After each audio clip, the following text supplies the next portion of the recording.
Muito boa tarde, todos os nossos queridos irmãos.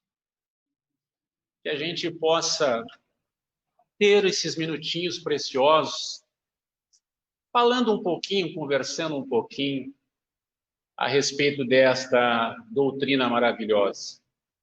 E o capítulo de hoje, se é que eu posso chamar assim o capítulo, porque o tema ele é instigante, muitas moradas é igual a sede perfeita. Sempre quando eu abordo o tema das muitas moradas na casa do Pai, eu me lembro de uma fábula muito interessante que dizia mais ou menos o seguinte: existiam muitos peixinhos que viviam num pequeno córrego e ali eles se esbaldavam naquele córrego, achando que estavam vivendo o ápice de suas existências. Só que ficava intermediado entre estiagens secas, eles ficavam nadando naquele córrego no meio da lama muitas vezes, ou então ficavam à mercê de chuvaradas muito intensas que transbordavam aquele córrego e era um pânico total. Mas eles eram felizes, se sentiam felizes assim. Houve, no entanto, um determinado momento em que uma enxurrada violenta assolou aquele córrego. E um desses peixinhos foi transbordando-se e foi chegando num canal, e deste canal, tão violenta era a correnteza, que o levou direto ao mar aberto. E quando esse peixinho se deparou com aquele mar aberto, ficou encantado. Quando ele olhou e viu aquela multiplicidade de cores, de vida, de espécies, ele ficou encantado. E se lembrou imediatamente: puxa vida, eu vivia lá naquele córrego com os meus irmãos, e eu era feliz, e todos somos felizes ali, achando que era o máximo. E olha só esse manancial de água, este oceano maravilhoso. E ele então pensou, porque não era egoísta: não, eu vou voltar lá no córrego, e vou dar a boa nova e dizer para os meus irmãos que é para eles saírem daquele córrego, que existe vida em abundância neste oceano maravilhoso. E foi o que ele fez. Ele conseguiu voltar àquele córrego. E uma vez lá chegando, ele disse, falou as boas novas: olha, eu encontrei um lugar que é maravilhoso, um oceano esplêndido, cheio de vida, de cores, de multiplicidades. Só que todos ouviam ele falando e meio que se olhavam dizendo: coitado, virou, é louco? Olha só, aqui é a vida nesse córrego. Aqui sim, aqui que nós vemos. Tá louco? Aonde que vai existir um mar assim? Um local com tanta água, com tanta vida, com tantas luzes, com tantas diversidades? Aonde?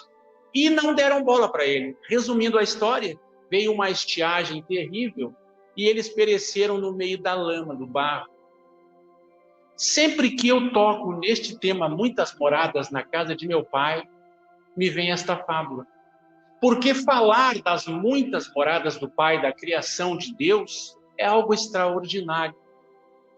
E eu me lembro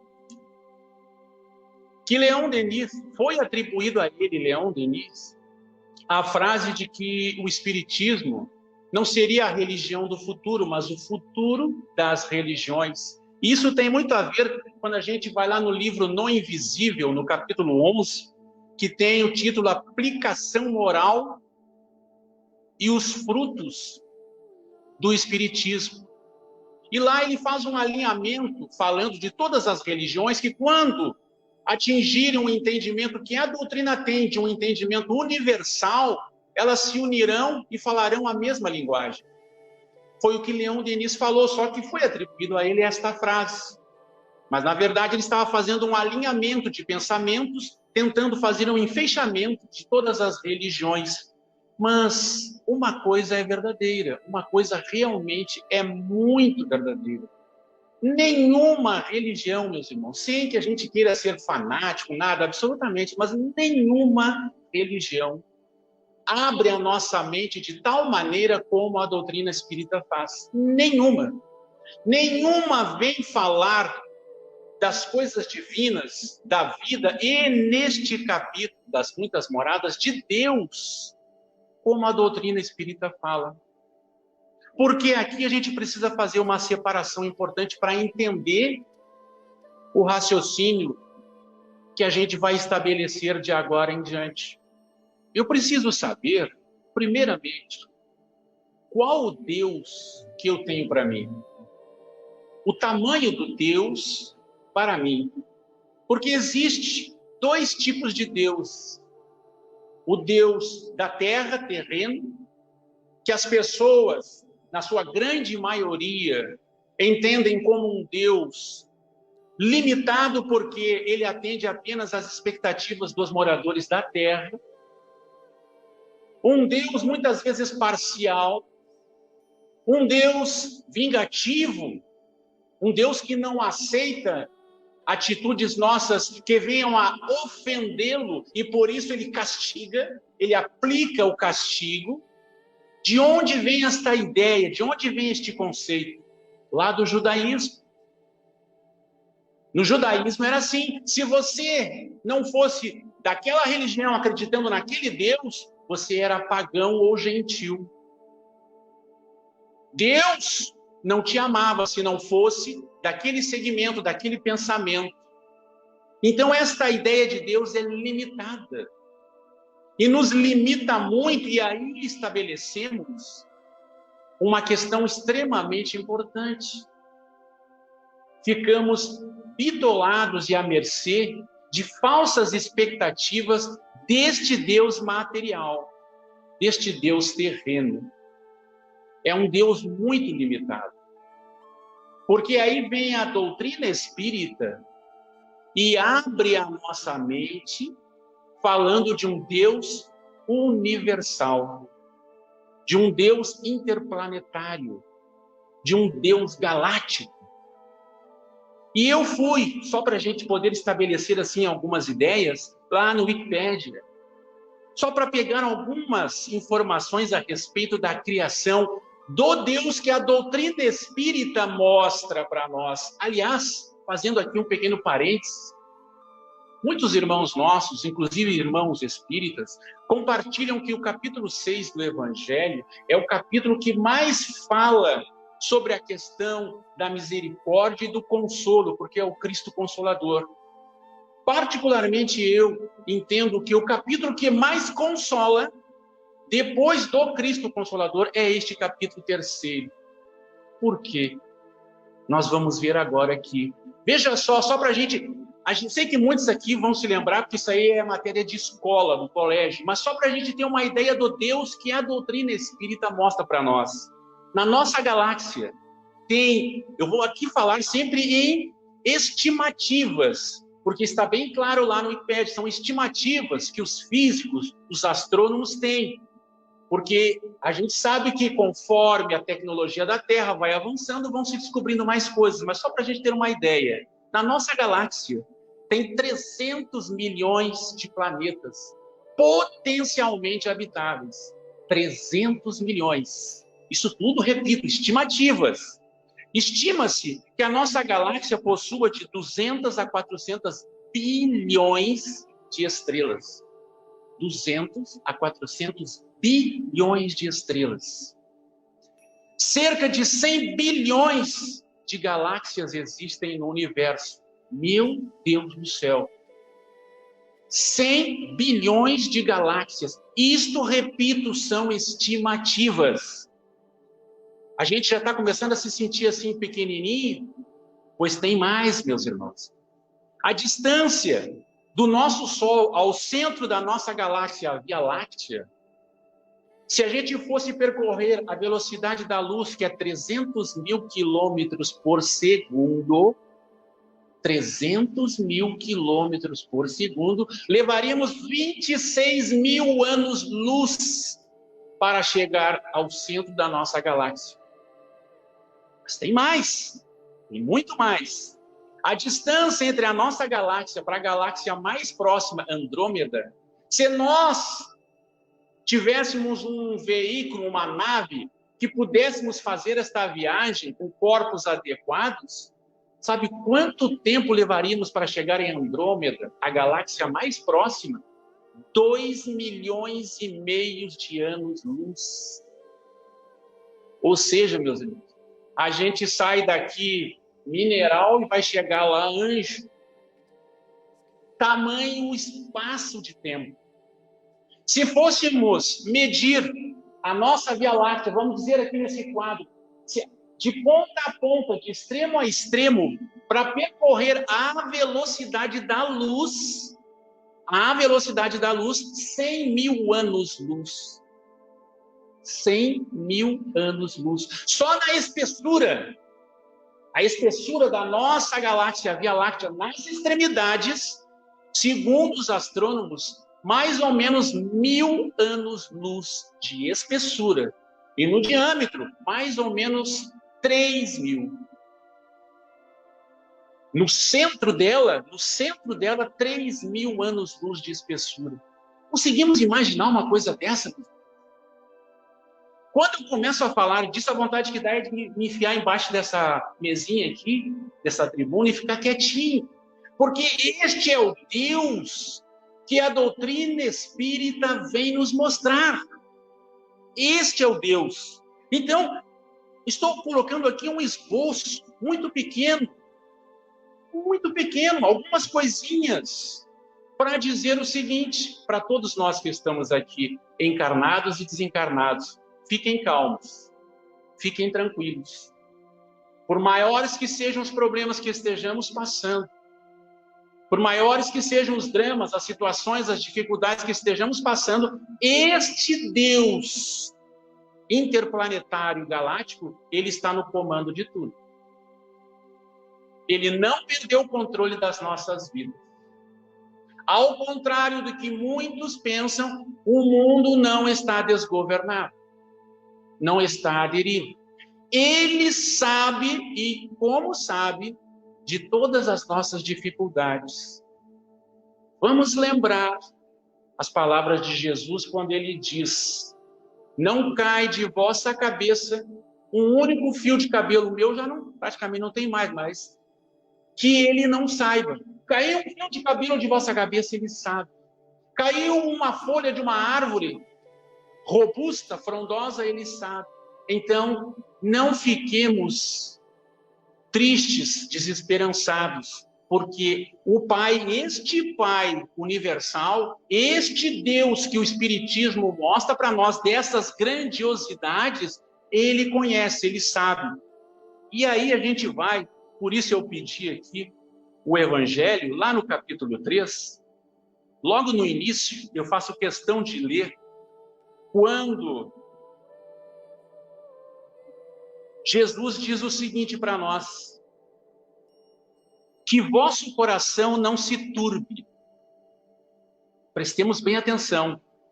Que vosso coração não se turbe. Crede em Deus, crede também em mim. Há muitas moradas na casa de meu Pai. Se assim não fosse, eu já vos teria dito, porque eu me vou para vos preparar o lugar. E depois que eu tenha ido, e que vos tenha preparado o lugar, eu voltarei e vos retomarei para mim, a fim de que lá onde eu estiver, aí estejais também. Esta fala está em João capítulo 14. Eu vou pensar aqui 2 pontos para a gente trabalhar. O primeiro, que vosso coração não se turbe. O que Jesus disse logo no início desta frase, quando falava das muitas moradas da casa do Pai? Por qual razão? Não parece assim meio fora do contexto, desconexo? E não se turbe os vossos corações, há muitas moradas. Mas o que Jesus queria dizer? A gente, com o passar do tempo, estudando e refletindo, a gente vai tentando, meus irmãos, porque quem sou eu? Não tenho essa presunção de saber o que se passava na mente do Cristo, mas a gente vai mais ou menos tentando entender o que Jesus estava falando ou tentando dizer para nós. Ele não podia falar isso aqui que eu falei agora, naquela época. Imagina ele falando deste Deus para os judeus. Já crucificaram no primeiro dia. Então, o que ele falou? Ele começou a falar por parábolas e falar de um Pai, de um Deus mais humanizado, mais próximo de nós, que seria uma referência mais lógica. Aí a gente pegou este Deus O pai disse, faça-se o filho à minha semelhança. A gente inverteu o processo. A gente pegou Deus e fez Deus à nossa semelhança. Inverteu o processo. E aí este Deus à nossa semelhança é um Deus muito perturbado. Me desculpem dizer, mas é muito perturbado, muito desequilibrado. Por quê? Porque qual é a nossa tendência, a nossa reação às adversidades da vida? É sempre confrontar, é sempre rebater, revidar. Este Deus terreno, material, que a gente fez na nossa mente, a imagem nossa, é um Deus que leva a gente para o inferno. Criou-se o inferno, as penas eternas. Por quê? Porque quando alguém nos prejudica, ou a gente acha que foi prejudicado, a gente quer o quê? Que aquela pessoa sofra. Então, este Deus também, como é a nossa semelhança, esse Deus vai punir. Quantos dizem assim, Deus não mata, mas castiga? Este Deus de bilhões de moradas castiga? Pune? Relega a todos nós as penas eternas do sofrimento? Não. Isso é uma tendência humana nossa. Então, quando Jesus diz, não se turbe o vosso coração, ele está dizendo assim, calma, meus irmãos.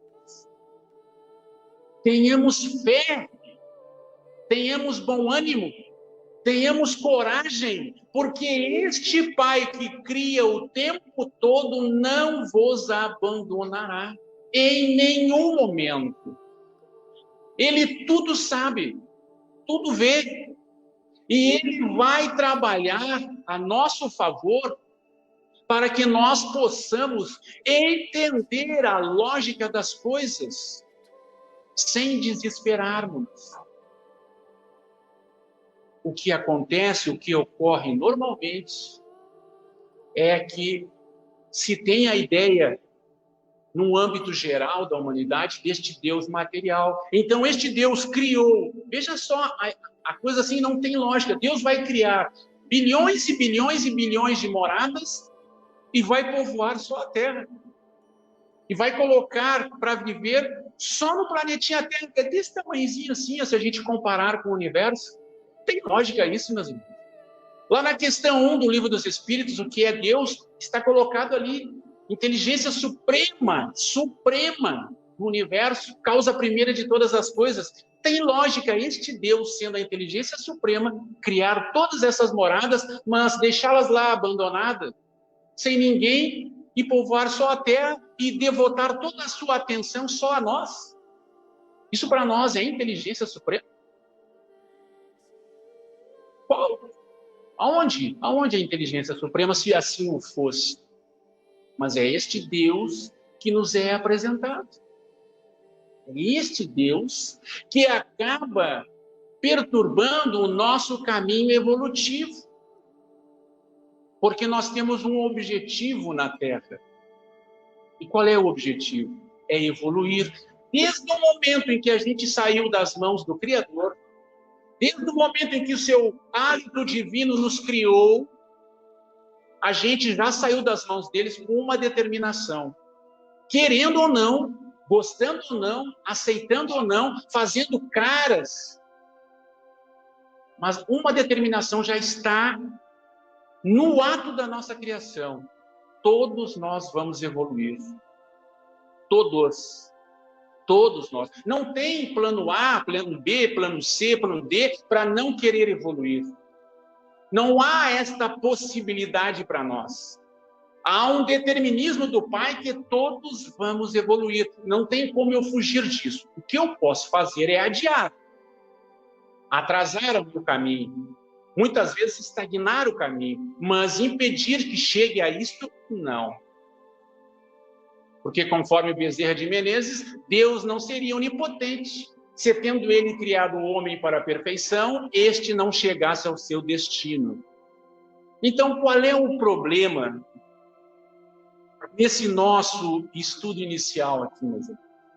Qual é o tendão de Aquiles que nos faz frear a nossa caminhada, o nosso entendimento, dificultando as nossas existências? Eu pergunto aos irmãos, Deus perdoa? Quem é que acha que Deus aqui perdoa? Deus perdoa? Pode responder, Deus perdoa? Perdoa? Deus perdoa. Então eu digo para os irmãos, vou decepcioná-los, mas eu vou dizer, Deus não perdoa. Não este Deus aqui universal. Este Deus galáctico não perdoa. Sabe por que ele não perdoa? Porque ele não se ofende conosco. Ele não se magoa, ele não se chateia conosco. Eu tinha uma pessoa conhecida das minhas relações que volta e meia ela estremecia a situação dela assim de dificuldades e ela dizia assim, ó, já vou te adiantando, as minhas relações estão cortadas com Deus. Ela dizia isso, brava, furiosa, cortei as minhas relações com Deus, dá um tempo. Eu pergunto, este Deus galáctico, este Deus interplanetário, ele vai se ofender e se magoar com a gente, a ponto de ter que nos perdoar? E ele não. Mas o Deus material, o Deus terreno, o Deus que veio lá do berço do judaísmo sendo criado, daquele Deus vingativo, daquele Deus que cobra, daquele Deus que pune, daquele Deus que castiga, daquele Deus que muitas vezes estabelece normas e regras que não têm cabimento porque todos somos filhos do mesmo Pai. Este Deus parcial, ele necessita sim que a gente peça perdão. Necessita. Mas não este Deus que a doutrina espírita nos mostra. E este é um ponto extremamente importante. Muitas vezes, meus irmãos, a gente acaba se deixando levar por uma ideia de Deus que diminui muito, mas muito mesmo, as nossas próprias possibilidades. Porque vamos pensar, olha só estas obras grandiosas de Deus. Só o nosso planeta Terra, para a gente ter uma ideia, já são mais de 7 bilhões de pessoas, mais de 7 bilhões de espíritos encarnados. Segundo os mentores espirituais, há uma média de 3 a 4 espíritos para quem acredita em espírito, para quem acredita na lei da reencarnação, para quem acredita nessas questões que nós aqui falamos cotidianamente, naturalmente na doutrina espírita. Existem na espiritualidade, na órbita da Terra, de 3 a 4 espíritos para cada espírito encarnado. Então vamos ficar por 3 espíritos desencarnados para um encarnado. Se a gente multiplicar 7 vezes 3, 21, são 21 bilhões de espíritos desencarnados aqui na volta, chulhando uma chance, uma oportunidade de voltar para a Terra, para a carne. Somando com os mais 7 bilhões de encarnados, nós temos aí 28 bilhões e lá se vai, só no planeta Terra. Se nós considerarmos que na órbita do nosso Sol giram 9 planetas, e desses 9, muitos, como Saturno, Júpiter, são muito maiores que a Terra, vamos imaginar quantos espíritos encarnados, desencarnados, nos seus corpos etéreos ou mais grosseiros, quantos existem só para ficar no nosso sistema solar. Então pergunto, este Deus interplanetário, ele vai estar preocupado com questões menores nossas? De se ofender, de se magoar, de se aborrecer? Não. Mas então o que acontece? Acontece o seguinte, se nós não queremos sofrer, nós temos que parar de procurar o sofrimento. E quando é que a gente procura o sofrimento? Quando começamos a tomar nas nossas mãos a justiça. É quando nós fazemos o papel de Deus. Nas muitas situações que aparecem, a gente não admite que Deus tenha deixado acontecer isto ou aquilo com a gente ou com os nossos, e a gente toma as ações de justiça nas mãos. Tipo assim, olha, Senhor, tu já criou bilhões e bilhões e bilhões de planetas de mundo, tu está muito ocupado, tu nem deu bola para isso aqui que está acontecendo comigo, então eu agora vou tomar atitude. Já que tu não tomou, eu vou tomar atitude. E é aí que a gente acaba se dando mal, atropelando as leis, metendo os pés pelas mãos, e aí o sofrimento, por consequência, naturalmente chega até nós. Porque aqui neste capítulo, ele vai falar dos diferentes estados da alma na erraticidade, mas antes de entrar neste particular, eu digo aos irmãos assim, falando para os irmãos, para a gente habitar essas muitas moradas na casa do nosso Pai, qual a prerrogativa primeira? Entendendo essas moradas mais elevadas que a terra. Qual os pré-requisitos? Qual o requisito inicial, primordial, para que a gente possa habitar essas moradas? É continuarmos teimando diante das leis de Deus? É continuarmos de mãos dadas com a maledicência, com a maldade, com as ilusões, com os instintos animalizados? Não. A condição inicial é sermos perfeitos. Por isso o tema de hoje é muitas moradas igual a ser de perfeitos. Temos que procurar ser perfeito.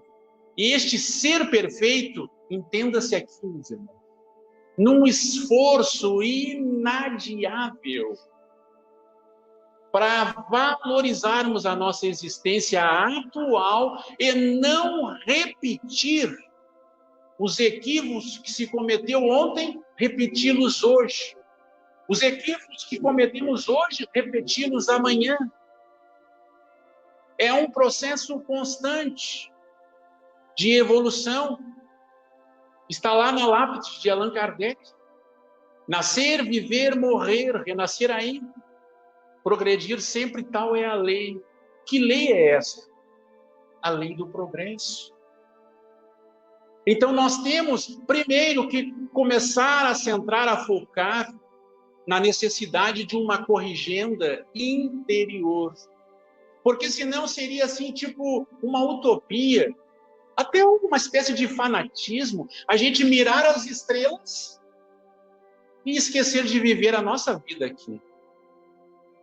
A gente mirar esse cosmos infinito, essas moradas infinitas, e esquecer que temos compromissos inadiáveis aqui e agora com todos os que estão à nossa volta. E como é que a gente faz isso? As muitas moradas, conforme Jesus está falando aqui, não são apenas as moradas no plano do cosmos infinito. São as moradas de estados vibratórios da alma. São as moradas das faixas vibratórias da nossa alma. Pergunto aos irmãos, na Terra, na nossa crosta terrena, nós que somos particularmente espíritas e estudantes, quantas colônias espirituais já nos foram dadas a conhecer? O livro Nosso Lar, a primeira obra de André Luiz, aborda, tem um filme sobre isso, já nos dá a dimensão. Existe uma colônia espiritual chamada Nosso Lar. Quem é que vai para lá? São espíritos que já estão numa determinada faixa vibratória. Mas eu pergunto aos irmãos, e o umbral? O que a gente faz? Quem é que vai lá para o umbral? São os espíritos de luz evoluídos? Não. São os espíritos que têm dificuldades enormes, quais nós mesmos, e numa determinada faixa vibratória, criamos a nossa própria morada. Criamos a nossa própria morada. Pelas dificuldades impostas a nós mesmos.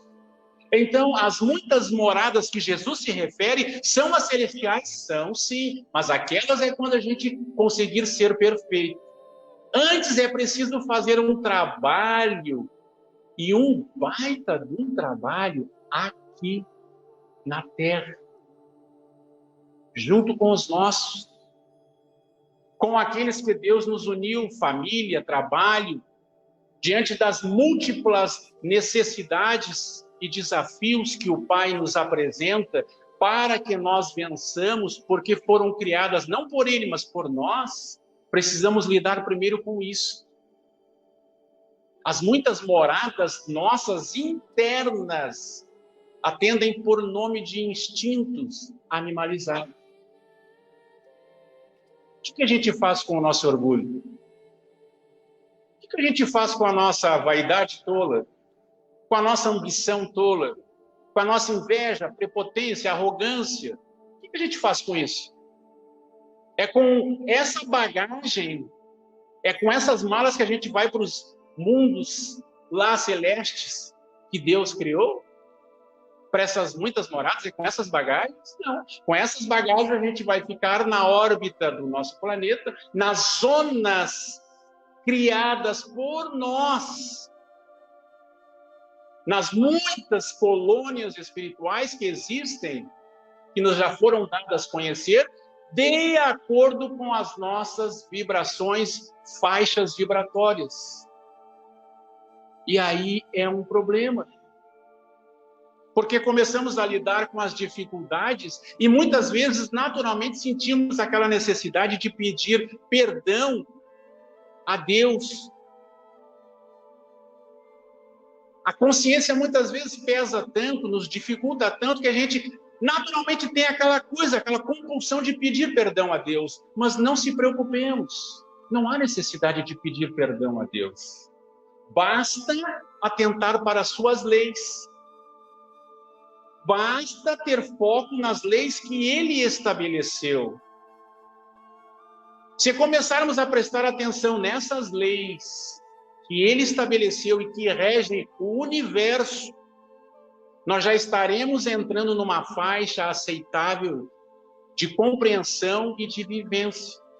Mas se o peso da consciência for tão grande, se a gente se sentir tão oprimido, com o peito preso, assim, pesado, e a gente quiser ainda assim pedir perdão, então a gente peça perdão, mas não a Deus, mas aos nossos guias e mentores espirituais. Os nossos guias e mentores espirituais, que antes, muito antes de nós chegarmos aqui na Terra, e vestirmos este corpo físico, eles na erraticidade, na espiritualidade, junto conosco, na sua maioria, traçaram todo um planejamento de vivência na Terra. E lá na espiritualidade a gente se comprometeu com eles. E eles disseram assim: meu irmão, olha, tu vais voltar para a Terra. Na encarnação anterior, nas anteriores, tu cometeu isto. Vamos mudar? Vamos. Vamos tentar corrigir? Vamos. Vamos tentar acertar? Vamos. Vamos ter êxito? Vamos. Chega aqui, o que acontece? As leis do Pai novamente são atropeladas. Novamente nos vitimizamos, não aceitando as situações que nós próprios criamos e repetimos os mesmos equívocos. Então, se tivermos aquela necessidade de pedir perdão, peçamos perdão aos nossos guias e orientadores, aos nossos mentores amigos, que não se cansam de nos intuir, nos inspirar, trabalhando arduamente por todos nós, para que a gente possa sair da Terra e ir para uma morada aqui na órbita da Terra, em alguma colônia espiritual aceitável em termos de equilíbrio, de paz, de harmonia. Então, os diferentes estados da nossa alma, que estão intimamente ligados com os estados de sintonia da nossa vivência, são as muitas outras moradas que Jesus também está falando aqui. Mas ele disse mais. Ele disse que iria para nos preparar um lugar. Ah, meus irmãos, eu vou confessar aos irmãos, eu fiquei quebrando a cabeça, pensando. O que seria que Jesus estava tentando dizer? Que ele iria para nos preparar um lugar. Como assim? A gente sabe que Jesus é um espírito crístico. Só para a gente ter uma ideia, meus irmãos, onde Jesus está lá no Missionários da Luz, onde Jesus evoluiu nos mundos, nos planetas, nos sistemas solares onde Jesus evoluiu, já não existem mais, viraram poeira cósmica. Não existe mais. Só para a gente ter uma ideia, um sistema solar, ele se dilui, se esvai, segundo os físicos, de 15 a 20 bilhões de anos. E os mundos e sistemas solares onde Jesus evoluiu já viraram poeira cósmica. Então a gente mais ou menos imagina a idade espiritual de Jesus.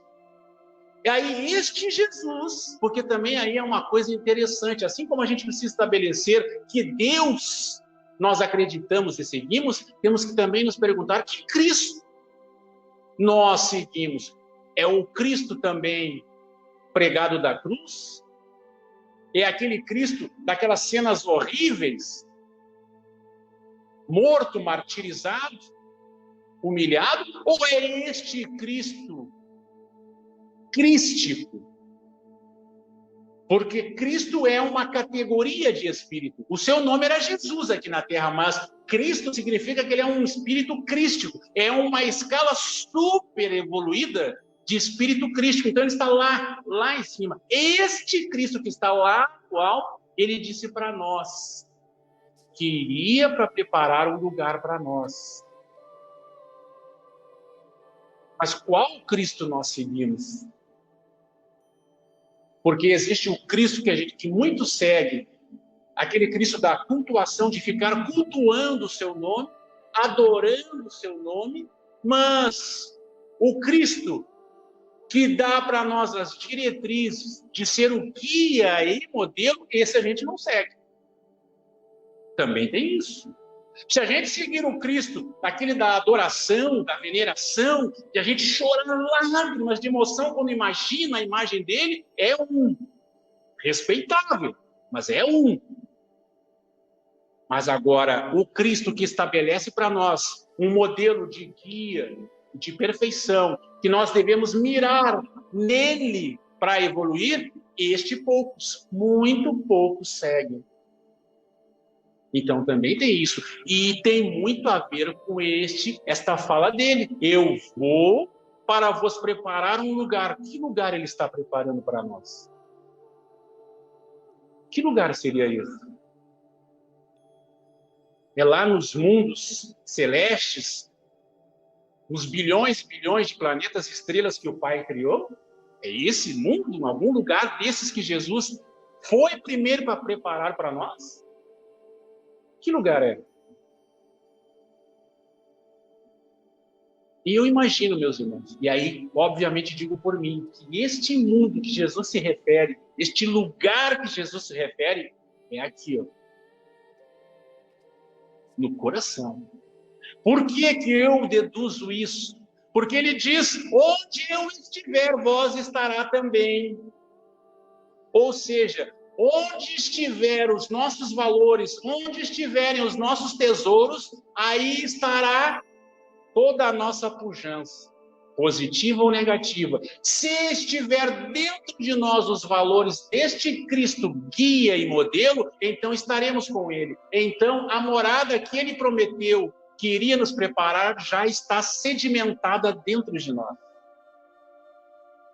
Já está estruturada dentro de nós. Mas isso não será possível se nós seguirmos um Deus equivocado, limitado, e um Cristo limitado também. Não vai funcionar.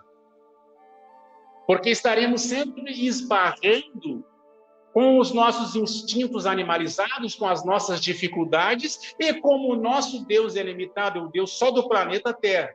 Como o nosso Cristo é só um Cristo de devoção, não é um Cristo de seguir, de guiar-se, a gente cai. A gente sucumbe.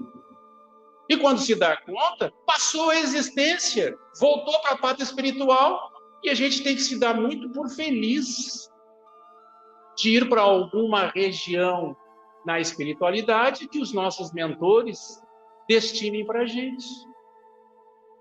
Então, as muitas moradas, que é igual a sede perfeitos, é o convite mais primordial para que a gente possa sair das nossas lutas terrenas da melhor forma possível.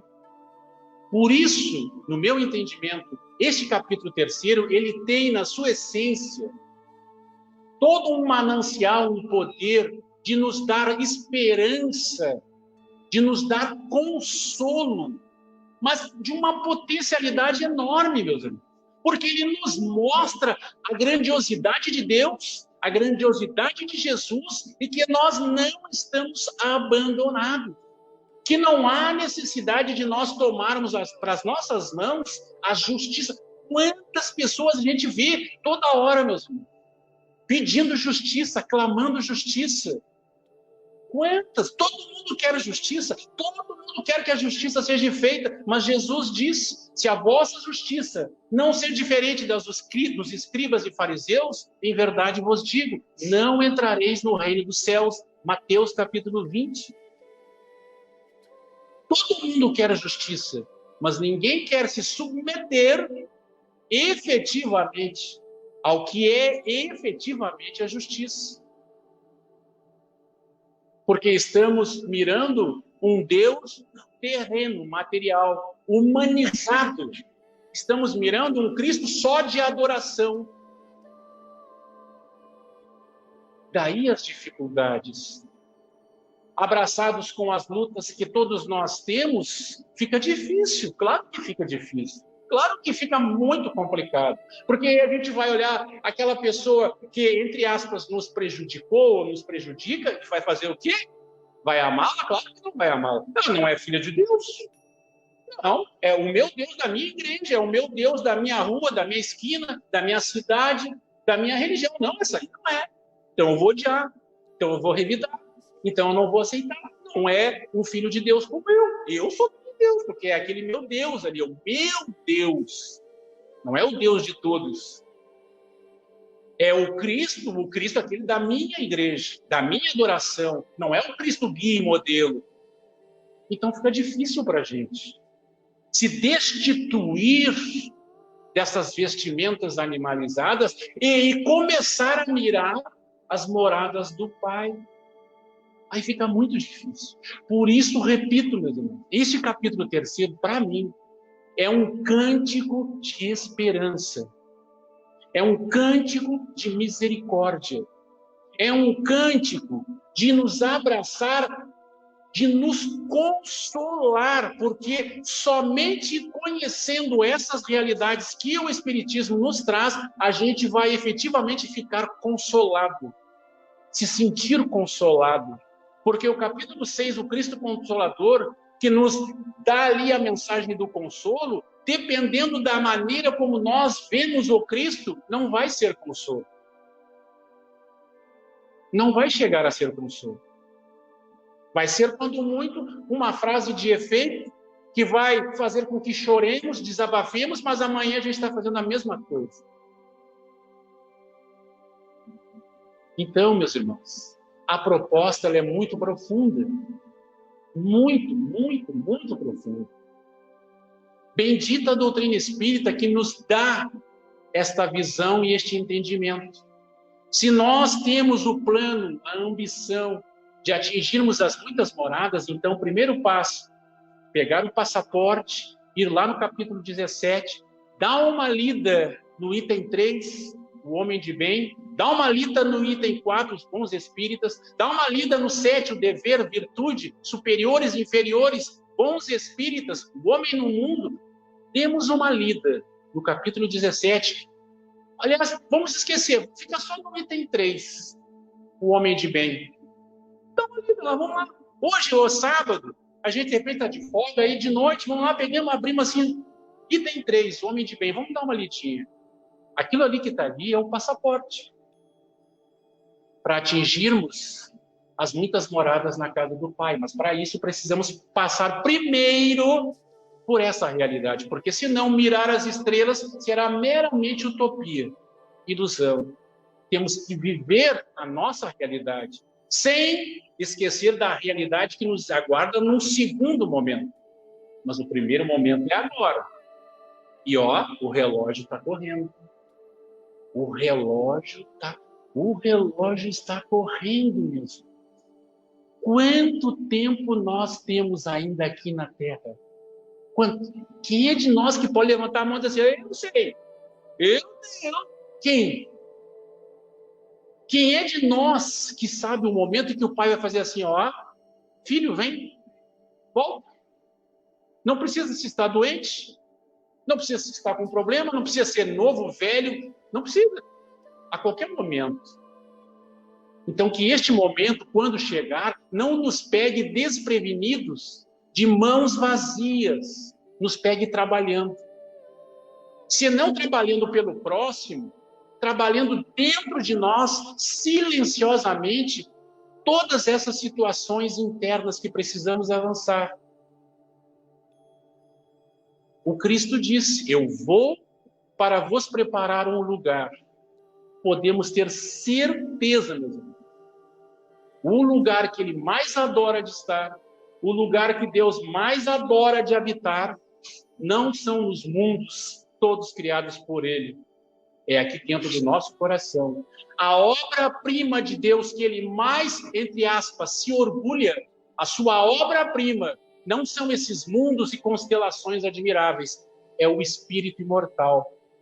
Porque todos esses mundos, todas essas moradas, ele criou para nós evoluirmos, trabalharmos as evoluções, as etapas evolutivas. Foi para nós que ele criou tudo isso, para que nós evoluamos. Nós somos a menina dos olhos do Pai. E ele criou tudo isso para nós, atingirmos um dia o objetivo para o qual fomos criados. Mas para isso, primeiro, precisamos preparar aqui dentro de nós coisas muito boas, muito positivas, para que a gente se credencie a dar o passo seguinte. Então, meus irmãos, a nossa horinha voou, vou ter que parar por aqui. Mentalizemos e reflitamos. Muitas moradas é igual a sede perfeita, e o passo seguinte sempre estará nos aguardando. Fiquemos todos na paz do Mestre Jesus e obrigado pela atenção de todos.